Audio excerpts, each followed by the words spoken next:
The night my wife found her birthday cake in the trash, my son had no idea everything was about to stop. I was standing in the kitchen doorway when she opened the lid. For a second, she didn't move.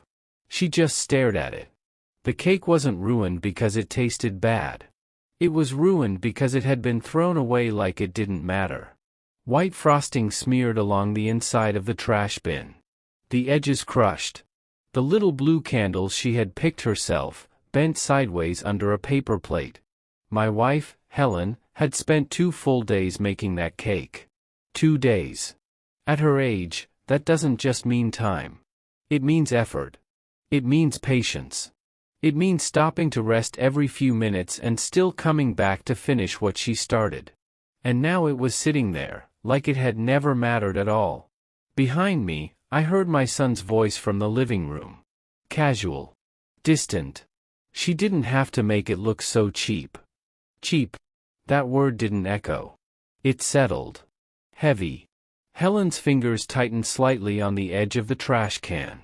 Not enough for anyone to notice, unless they knew her the way I did. She didn't cry. She didn't say anything.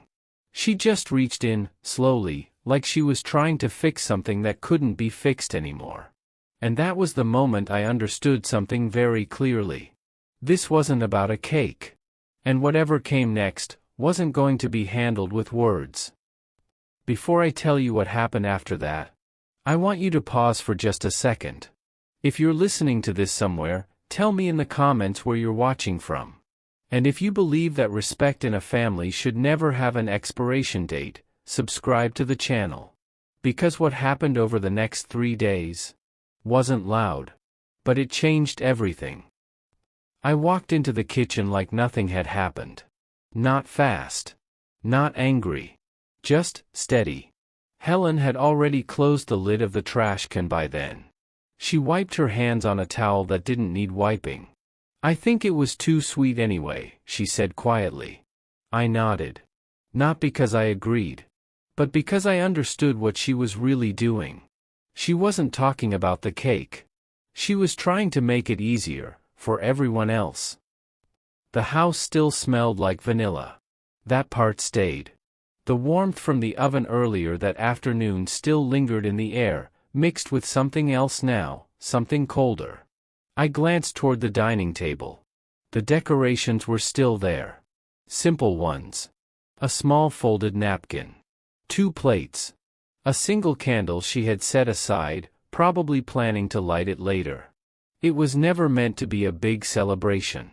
At our age, it rarely is. It was just supposed to be quiet. Meaningful. My son, Daniel, walked into the kitchen a moment later. He didn't look at the trash. Didn't look at Helen. He went straight to the fridge, opened it, and took out a bottle of water like it was any other evening. "She should have just ordered one," he said, taking a sip. "Would have looked better." No hesitation. No awareness. Just a statement. I watched him for a few seconds. Not as his father, but as a man trying to understand when exactly things had shifted this far. Because this didn't happen overnight. Disrespect never does. It builds quietly, in moments people choose to ignore. Helen moved toward the sink, rinsing a clean plate that didn't need cleaning. Her shoulders were slightly lower than usual. If you didn't know her, you wouldn't notice. But I did. "Do you want me to make some tea?" she asked, still facing away. I said yes. Because I knew she needed something normal to hold on to. Something that hadn't been taken from her yet. Daniel checked his phone, already distracted. A message. A notification. Something more important than the room he was standing in. "By the way," he added, almost as an afterthought, "I've got that payment coming up tomorrow, so just make sure everything's clear." Everything's clear. I didn't respond. But I heard it. Very clearly. Because in that one sentence, was something he didn't realize. Something he hadn't thought about in a very long time. And as Helen placed the teacups on the table with quiet care, I finally understood something I should have recognized much earlier. Everything he depended on? was still connected to me. I picked up my cup, took a slow sip, and said nothing. Because sometimes, the loudest decisions are made in silence. We sat at the table like we had done 1,000 times before. 2 cups of tea. Same chairs. Same quiet between us. But something had shifted. Not loudly. Not in a way anyone else in that house would notice. But I could feel it, in the way Helen held her cup. Carefully. Like she was afraid even the smallest movement might break something else. Daniel didn't stay long. He finished his water, checked his phone again, and walked out of the room without looking back. No good night. No happy birthday. Just the soft click of his bedroom door closing down the hall. Helen smiled faintly. The kind of smile that exists only to reassure someone else. You know how he gets, she said. I nodded again. Because correcting her would only make it harder. Later that night, I walked back into the kitchen. Alone. The house was quiet now. Lights dimmed. The kind of silence that usually brings peace. But not this time. I stood in front of the trash can for a long moment before opening it. The smell of sugar and frosting had changed. Sour now. Forgotten. I lifted the lid slowly. The cake was still there. Collapsed further into itself. The candles barely visible now. I reached in and pulled the box out. Set it gently on the counter. Not because it could be saved. But because it deserved better than where it had been left. For a moment, I just stood there. Looking at it. Thinking. Not about the cake. But about everything around it. Respect doesn't disappear in a single moment. It fades. Gradually. Quietly. Until one day, it's gone. And no one remembers exactly when it left. I threw the cake away properly. Closed the lid. Cleaned the counter. Turned off the kitchen light. And went to bed. Helen was already lying down. Awake. I could tell by the way she shifted slightly when I entered the room. Did you throw it out? She asked softly. Yes, I said. A small pause. Then she nodded in the dark. Good, she whispered. But there was something in that word. Not relief. Not closure. Just acceptance. I didn't sleep much that night. Not because I was upset. But because I was thinking. Replaying small moments. Small sentences. Small signs I had ignored before. Daniel asking me to cover something last month. The way he stopped mentioning numbers directly. The way he assumed things would just be handled. And then that sentence again. Make sure everything's clear. By morning, I wasn't confused anymore. I woke up early. Earlier than usual. The house was still quiet. Sunlight just beginning to push through the curtains. Helen was already in the kitchen. Moving slowly. Making breakfast like she always did. Like nothing had changed. Morning, she said gently. I answered the same way. Because for her, normal mattered. Daniel came in a little later. Dressed quickly. Already in a rush. He grabbed a piece of toast, barely took a bite, and checked his phone again. Everything good for today? He asked without looking up. I looked at him. Really looked this time. And saw something I hadn't allowed myself to see before. Not just carelessness. Dependence. Yes, I said calmly. Everything's fine. He nodded. Satisfied. Like that answer was guaranteed. Like it always had been. He walked out the door a minute later. Car starting. Driving off without a second thought. Helen watched from the window. Not because she was worried. But because that's what she had always done. I stood behind her. Quiet.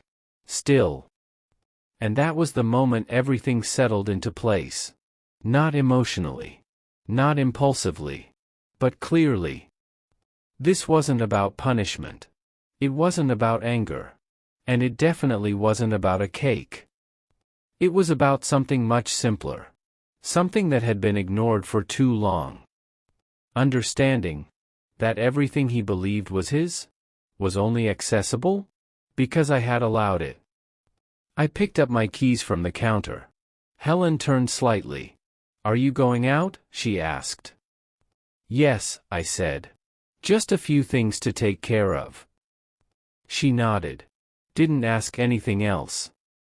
And as I stepped out of the house, I realized something important. Silence had done its job. Now it was time for everything else to follow. I didn't drive fast.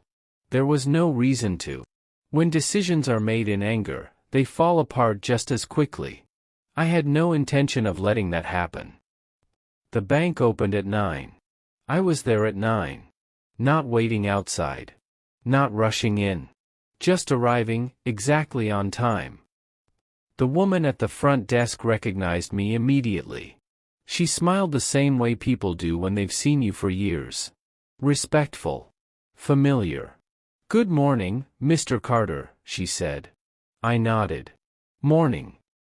I didn't explain anything in detail. I didn't need to. Because everything I had built over the years was already documented. Organized. Clear. We sat down in a quiet office. Door closed. No interruptions. "I'd like to review all active accounts," I said. "Personal and linked." She pulled them up one by one. Savings. Investments. Business accounts. Credit lines. And then, Daniel's name appeared. Not alone. Connected. Authorized user. Secondary access. Spending privileges. Transfer permissions. I watched quietly as each line came up on the screen. Not surprised. Just confirming.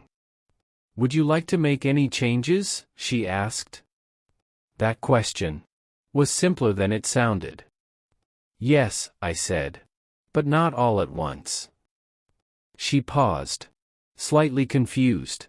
But professional enough not to ask why. "I'll need to restructure access," I continued. "Gradually. Starting today." She nodded. Took notes. And that was the moment everything shifted from thought to action. Over the next hour, we went through everything. Carefully. Precisely. Daily limits. Removed. Transfer approvals. Restricted. Secondary cards. Flagged. Not cancelled. Not yet. Because this wasn't about cutting something off suddenly. It was about making sure that when it stopped, it would be understood. Clear. Unavoidable. Before I left, I made one final request. "Any changes made," I said calmly, "should not trigger immediate alerts." She hesitated this time. Not because it couldn't be done, but because she understood what that meant. "It will delay notifications," she said carefully. "That's fine," I replied. She nodded slowly and processed the request. When I stepped out of the bank, the air felt the same. Nothing dramatic had happened. No confrontation. No raised voices. But something had already started. I made 2 more stops that morning. Short ones. Quiet ones. An office where documents were kept. A place where signatures mattered. Where ownership wasn't based on assumption, but on record. I didn't rush there either. Because I already knew what I would find. And I did. Every major decision. Every asset. Every protection measure I had put in place years ago still pointed back to me. Not out of control, but out of responsibility. That was something Daniel had never fully understood. Access is not ownership. By the time I returned home, it was just past noon. Helen was in the living room, a book open in her hands. But she wasn't reading. She looked up when I walked in, a quiet question in her eyes. "Everything okay?" she asked. "Yes," I said. And for the first time since the night before, that answer was completely true. I sat down across from her. Not too close. Not too far. "We're going to make a few changes," I said gently. She didn't ask what kind. Didn't ask why. She just nodded. That trust wasn't something I took lightly. In the late afternoon, Daniel came home. Same routine. Same energy. Keys on the table. Phone in hand. Mine somewhere else. "Did that payment go through?" he asked casually. I looked at him. Calm. Steady. "Yes," I said. "It did." And technically, that was true. Because by the time he asked that question, everything had already begun moving in a direction he didn't see coming. Dinner was quiet that night. More than usual. Helen spoke less. Daniel noticed, but didn't question it. People rarely question silence when they benefit from it. After dinner, he mentioned something about an upcoming transfer. A larger one. Something time-sensitive. I listened. Nodded. Said very little. Because timing was everything now. That night, before going to bed, I checked my phone once. Updates. Confirmations. Changes processed. Everything aligned exactly the way it needed to. I placed the phone down. Turned off the light. And for the first time since that cake hit the trash, I slept. Not peacefully, but with clarity. Because by the third day, nothing would be uncertain anymore. It would simply stop. The second day passed, almost too quietly. If someone had walked into the house without knowing anything, they would have thought everything was normal. Helen made breakfast. The same way she always did. Slow. Careful. Intentional. Daniel came in late. Rushed again. Phone already in his hand before he even sat down.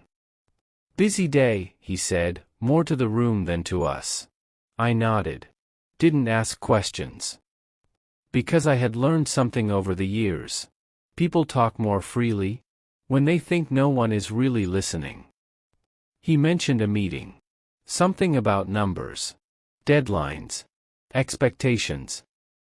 Words like that only matter when they're backed by something real. He grabbed his coffee, checked the time, and stood up. Then paused. "Oh, and just make sure the backup account stays open today," he added. "Just in case." Just in case. I looked at him. Held his gaze for a second longer than usual. "It will," I said calmly. And again, that was true. Because nothing had stopped yet. He left the house a minute later. Same as always. Confident. Unbothered. Certain that everything behind him would continue working the way it always had. Helen watched him leave from the kitchen. Then turned back to the sink. "He's under a lot of pressure," she said quietly. I didn't respond right away. Because she wasn't wrong. But pressure doesn't create character. It reveals it. "I know," I said finally. She nodded. And let the conversation end there. The rest of the day moved slowly. Deliberately. I didn't go out. Didn't make more calls. Because everything that needed to be done had already been set in motion. By the afternoon, confirmations started coming in. Not loudly. Not dramatically. Just small, quiet updates. Access adjusted. Permissions restricted. Authorizations restructured. Each one, a step. Not noticeable on its own. But together, forming something complete.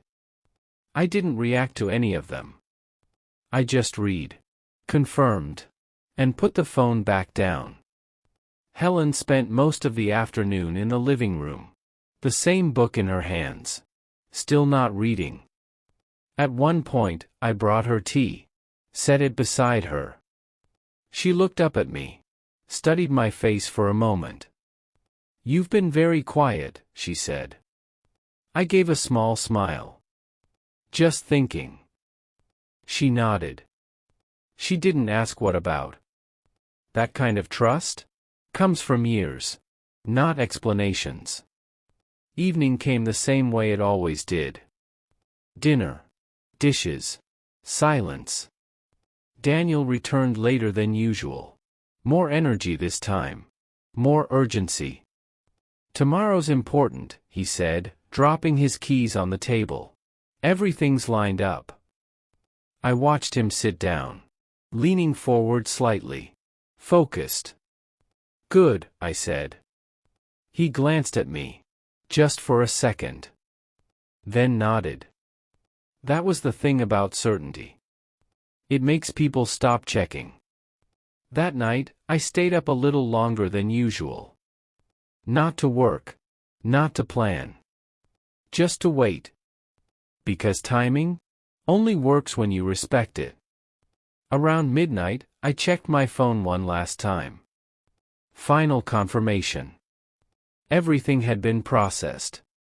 No errors. No delays. No loose ends. I placed the phone on the table. Looked around the room. The same walls. The same furniture. The same quiet.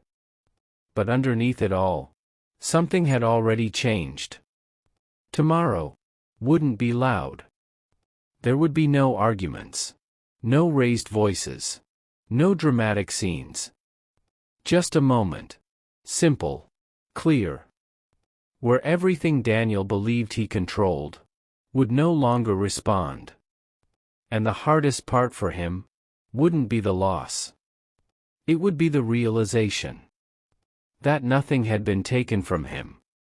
Only returned to where it had always belonged. Morning arrived without warning. No dramatic silence. No heavy atmosphere. Just a normal Tuesday, like nothing was about to change. Daniel was the first one up. I could hear him in the kitchen before I even got out of bed. Cupboards opening. Coffee machine. Phone buzzing constantly. Same routine. Same confidence. Same assumption that everything would respond the way it always had. Helen was already awake too. Sitting by the window. Tea in her hands.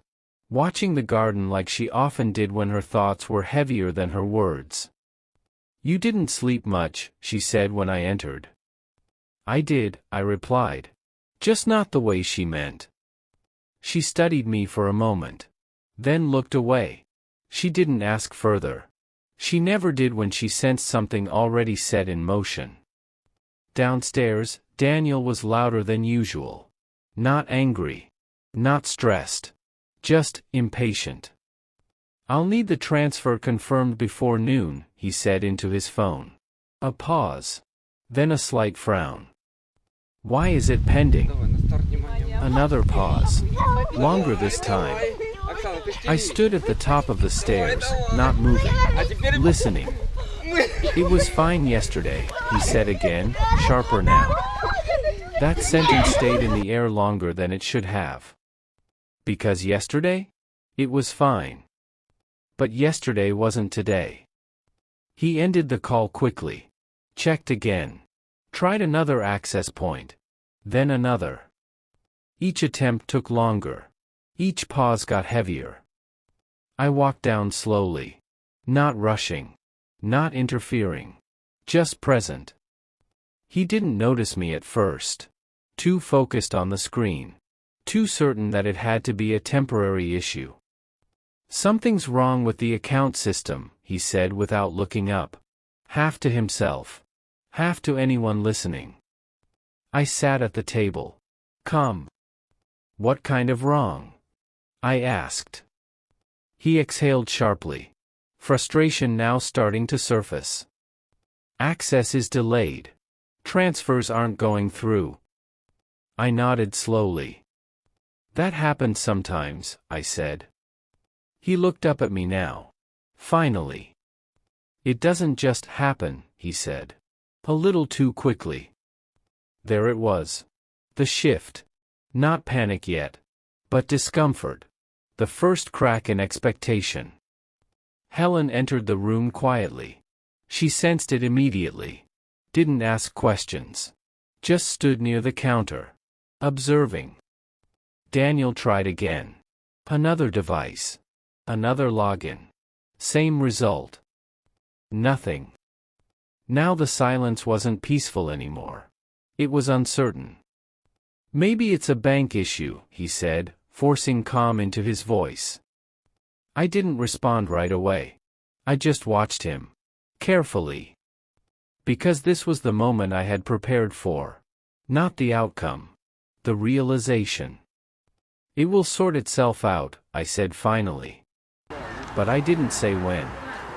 That detail mattered. He stood up. Started pacing slightly. Phone now in constant use. Messages. Calls. Refreshing screens. Each second made him less patient. Less controlled. Less certain. Helen placed a cup of tea near me. I didn't touch it yet. Daniel noticed. Then looked back at me. Longer this time. Searching. What did you do? He asked suddenly. Not accusing. Not fully understanding. Just reaching. I met his eyes. Calm. Steady. Nothing you didn't already agree to, I said. That answer confused him. I could see it. Because it didn't fit his expectation. He opened his mouth to respond. Then stopped. Because somewhere deep down, he was starting to realize something. This wasn't an error. Not a delay. Not a system fault. This was structure. And structure doesn't break by accident. Helen sat down slowly. Watching both of us now. Quiet. Still. The room felt different. Not louder. Not colder. Just more aware. Daniel tried one more time. Then stopped. Looked at the phone. Then at me. And for the first time, there was hesitation in his voice. Dad, he said slowly. I didn't answer immediately. Because now, he wasn't talking to a system anymore. He was talking to the person who built it. And that simply doesn't go. The silence in the room wasn't empty. It was heavy. Not because anything had been said, but because everything had finally been understood. Daniel stood at the table, phone still in his hand, but no longer visible. That alone told more than words ever could. For the first time, he wasn't trying to fix something. He was trying to understand it. What do you mean? I agreed to this, he asked slowly. His voice wasn't loud anymore. It had dropped. Not in anger, but in uncertainty. I stayed seated. Calm. Because raising my voice would have changed nothing at this point. Years ago, I said quietly, you signed access terms without reading the conditions tied to them. A pause. Not dramatic. Just final. Helen looked down at her hands. She understood now. She always understood more than she said. Daniel shook his head slightly. No. I didn't. I would have remembered that. I nodded once. I know. That was the difference. Memory doesn't always protect you. But documentation does. He took a step back. Then another. Like the room had shifted slightly, and he was adjusting to it. This doesn't make sense, he said again. But this time, it sounded less like a statement. More like disbelief trying to stay alive. I finally stood up. Slowly. Not to dominate the moment. But to bring it to its natural end. It makes sense, I said. You just didn't expect it to apply to you. That line didn't raise my voice. But it landed heavier than anything else in the room. Helen finally spoke. Softly. Daniel. Just his name. Nothing else. And that was enough. Because sometimes the most powerful truth isn't explained. It's realized. He looked at her. Then at me. Then at the table. Like he was seeing everything for the first time, not the way he remembered it, but the way it actually was. The control he thought he had wasn't taken away. It was always conditional. I didn't think you'd actually, he started. Then stopped. Couldn't finish. I finished it for him. Notice? A pause. Yes. I noticed. Silence again. But different now. Not tense. Not waiting. Just, complete. The doorbell rang shortly after. I already knew it would. Not because I predicted it, but because I had arranged for clarity to arrive when it was needed. A representative stood outside. Professional. Calm. Not emotional. Just procedural. Daniel saw him and immediately understood more than he wanted to admit. "This is unnecessary," he said quickly. But his voice no longer carried certainty. The man simply shook his head politely. "I'm here to confirm account adjustments and access termination per authorization protocol." No drama. No confrontation. Just confirmation. Daniel looked at me one last time. This time, not confused. Not angry. Just quiet. "Why?" he asked. I took a moment before answering. Not because I didn't know, but because he needed to hear it clearly. "Because respect," I said slowly, "isn't something you test on people who gave you everything." That was it. No lecture. No further explanation.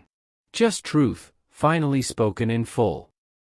Helen stood beside me now. Close. Not shaken. Just steady again. Like something long unsettled had finally found its place. Daniel didn't argue anymore. He didn't ask again.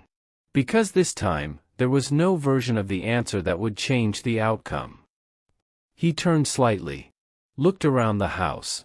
Not like someone losing something, but like someone realizing what they never truly saw.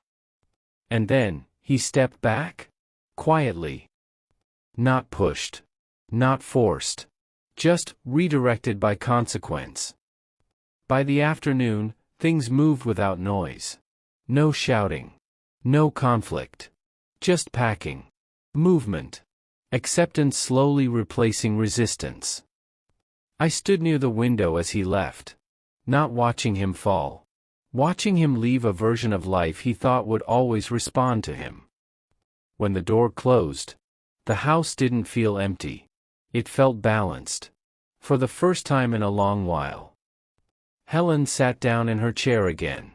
This time, she picked up her tea and actually drank it. A small thing. But meaningful. "You didn't have to go this far," she said quietly. I looked at her. And for the first time, I softened my voice. "I didn't go far," I said. "I just stopped stepping back." She didn't respond. But she understood. Later that evening, we sat together on the porch. The same place where everything had once felt uncertain. Now, it didn't. The wind moved through the trees. The house behind us stood still. Not as something claimed, but as something respected again. Helen leaned slightly toward me. Not tired. Just calm. "I was afraid I'd become a burden," she said again, softer this time. I shook my head. "No," I said. "You were the reason anything here ever held together." And that was the truth that had never changed. As the sun began to set, I looked out at the yard. The same yard where everything had started. Now quiet. Restored. Not perfect.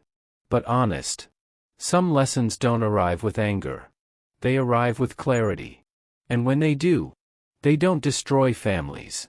They correct them. If you made it to the end of this story, tell me in the comments. Was this justice, or too much? And if this story made you think even a little differently about respect, family, or silence, subscribe. Because some endings aren't endings at all. They're just the moment things finally become clear.